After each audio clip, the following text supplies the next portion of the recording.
ہر سورت کے آغاز میں تسمیہ سے اس کا آغاز ہوتا ہے، سوائے سورہ البراء کے، یعنی 114 صورتیں ہیں تو 114 مرتبہ ہی آیا ہے، کیونکہ سورہ نمل میں 2 مرتبہ آیا ہے۔ سلیمان علیہ السلام نے جب ملکہ بلقیس کو خط لکھا تھا تو اس کا بھی آغاز بسم اللہ الرحمن الرحیم سے کیا تھا، تو اس سورت کا آغاز بھی اسی سے آیت سے ہوا ہے۔ تو علماء جو ہیں وہ ان کا آپس میں اس بات میں اختلاف ہے کہ کیا یہ ہر سورت کا حصہ ہے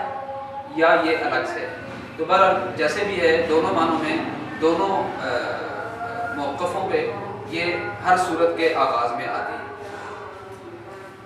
اللہ رب العزت نے ہمیں یہ کسی چیز کی ابتدا کرنے کا یہ طریقہ بتایا ہے، ایسے ہی پیارے نبی صلی اللہ علیہ وسلم نے بھی ہمیں ہر کام شروع کرنے سے پہلے بسم اللہ پڑھنے کی تلقین فرمائی ہے۔